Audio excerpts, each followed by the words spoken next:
Thank you, Michael. And when we're usually in these settings, it's to usually highlight a famous storyteller or a famous author. Today is no different. We are sitting down today with Marc Isaacs. Marc is an actor, he's a journalist, he's a producer, and you recently started taking a focus in screenwriting, is that correct? Well, it's been a number of years I've been doing that. I've been dabbling. I started with short films. And I was in an acting class in LA where you could bring outside material like Hollywood material, or you could write your own. And so I just started writing my own, and then I developed that from short films into pilots and screenplays, feature films. So you're really like a jack of all trades, pretty much. And a master of none, as they say. That's what we like to hear. Well, thank you for coming out here and talking with us today. I know Buffalo's not a quick trip. True. But that's not something you're uncommon to, because you've traveled all over the country. You've done stuff in Houston, you've done stuff in Los Angeles, and I want to know, where did that journey begin for you? I moved out of New York State 2 days after 9/11, and I went to Houston, and it was like going to outer space. I never thought I would leave New York State. I never thought I'd be somewhere else, and I suddenly found myself in Houston, working and taking on a whole different career, several careers there. Ended up in Wisconsin, went to LA, back to Texas, and then now back in New York State. So I mean, I've definitely traveled a lot, but New York State is always home to me.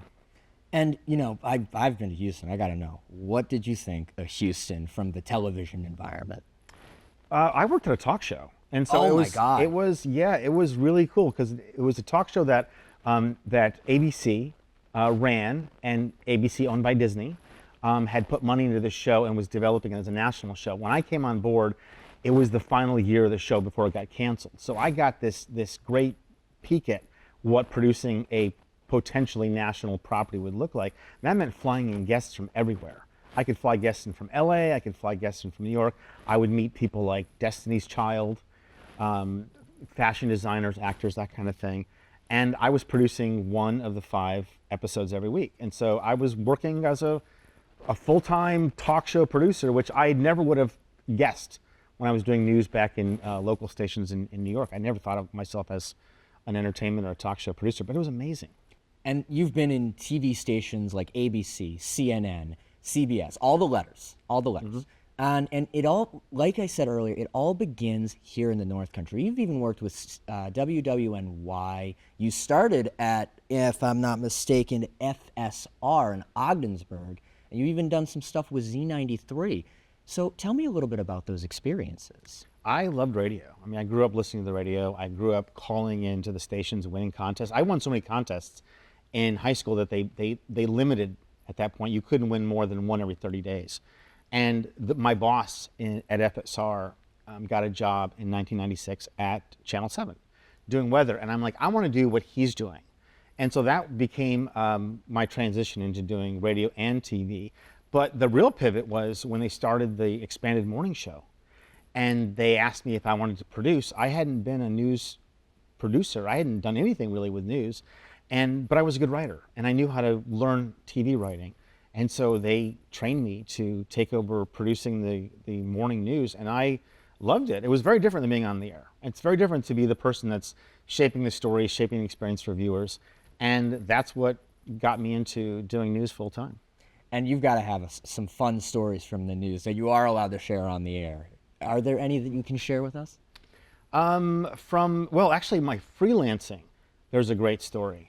I was freelancing in Houston, and this is the 60 Minutes 2 piece. I was there on site, and I wasn't doing a story. I was literally watching a woman who was going to be interviewed by Dan Rather in New York the next day. So basically, I show up at her house, and I'm out there in my vehicle, and her son is doing something in the garage. And so I go up and say, hey, it looks kind of weird that I'm sitting out here. I just want to let you know I'm here with 60 Minutes 2. They invite me in. I stay inside the whole night, and I'm talking to him. I'm talking to his mother.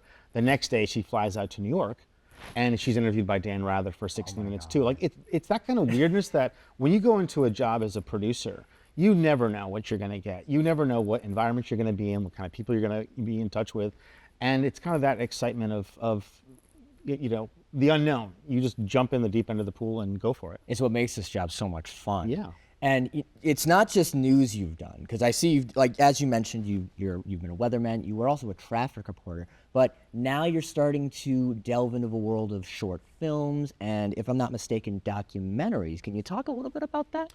Well, I started writing comedy shorts more than a decade ago, and I loved writing comedy, and I thought that would be something I would write a lot of. I did write a comedy called First Timers, a short film that at last check it's gotten 55 million views on YouTube. I thought that was going to be my avenue. But what I'm really drawn to are true stories, and that comes from my news background, is telling true stories. And so as somebody who grew up in the North Country, I always thought, like, we're kind of overlooked. People don't know that we're here. They know of New York City, but they don't know about the North Country.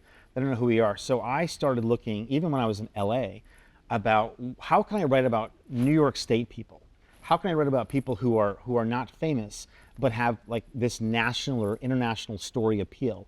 And so I started writing stories about America's first supermodel, who was institutionalized in Ogdensburg. I started writing about pro football's first soccer-style kicker, who went to Ogdensburg Free Academy before joining the Bills. So I started writing about people that are New York State products that were unheard of, and that's really where I focus now. Is it a true story? Is it a person that's set in New York State? And it's something that people just don't know about. And there was something else I noticed on your IMDb regarding your family history. You have First Nations relation, is that correct? Yeah. So my biological father is Mohawk. So all of my Isaacs family is Mohawk from Canada. In fact, my grandparents, Cora and Willard, were at the residential school, the Mohawk Institute, often called the Mush Hole. They were there, and I'm currently trying to get their school records from the Truth and Reconciliation Commission in Canada. So yeah, it's not like a 10 generations back thing. It's very immediate, and I'm enrolled at Tyendinaga in Desverano, Ontario. And can we expect to hear any of that family history in some upcoming projects you're working on? Most definitely. I'm working on one right now that's really highly personal. It's more of a biographical type of story about discovering who my family is and what they're connected to. I've been doing a lot of research about it. I'm going to be going to both Six Nations and Tyendinaga later this year to talk to some people who are connected to my family or knew my family. That one will be more of a documentary style. I don't see necessarily turning that into a narrative film, a short film or feature. I want to make that the documentary that is really close to my heart. I'm certainly looking forward to seeing that. But there's also something else I wanted to highlight. Something that I came across while I was looking you up was your background. And there was something that stuck out to me. You did a summer job as a drama counselor in Camp Loyaltown. I see that smile on your face because you mentioned that was the single greatest job you've ever done. And why is that? I was in college studying theater, and in theater in college, like, it's very theoretical. Even though you get to do plays, you get to act, you get to write, things like that, but to teach drama to kids and adults with special needs was so different.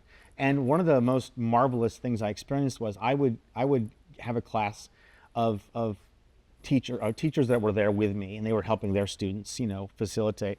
And there was one girl in the class that hadn't spoken all summer, hadn't said a word, completely nonverbal. We didn't even know if she could speak at all. And so in that particular class, we were singing songs. We were singing TV theme songs. And this is before the internet, so we weren't like looking up on a phone. We were just remembering the songs. And this one girl who was nonverbal all summer broke out and singing Popeye the Sailor Man. And all of us just jaws dropped. And that's such a magical moment that we created a point where her singing was accessible to her communicating something that she knew, and that little bit of information just was so massive for us. That's so heartwarming. Like, coming from a background with special education, I know how big that can be, and that's super huge to hear. And I can understand why that was the single greatest job you've ever worked. So, as we start to wrap up, I want to ask you, for people that are starting to get into this but don't really know where to start, what to expect, what's some advice you can give for young storytellers to get started? Learn how to tell a story. Learn how people tell stories, and then find ways to tell your own stories. Because if you know how to tell your own stories, you can take them anywhere. You can create a one-person show. You can use it for an audition. You can find material that resonates with you. When I meet young actors, like I met some young actors last week at the Actors Expo in Buffalo, I gave them the same advice. Like, learn who you are as a storyteller. What stories do you want to bring to life? What means something to you, and follow your heart. And my last question for you today is, where can people expect to see you now that we're in the 2026 year? Happy New Year. Where can people expect to see you this year? This year, I'm going to be hardcore pitching my feature scripts that are about New York State figures, because I want those to be made into TV shows, I want them to be made into feature films, and I want them to be something that audiences, not just in my home state of New York City, but audiences everywhere can see. And where can people look for those? Well, right now, we've got a pilot that we're shooting, or a proof of concept for a pilot that we're shooting, and we're hoping to put that into some festivals. So local festivals, local film festivals, ones around New York State and Ontario, are probably the place that you're going to see me show up with a lot of my material. Well, Marc, I'm certainly looking forward to seeing that. Folks, be sure to check that out. And Marc, thank you so much for taking the time to talk with us today. We really appreciate it. You're welcome. It's a pleasure to be home, Luke.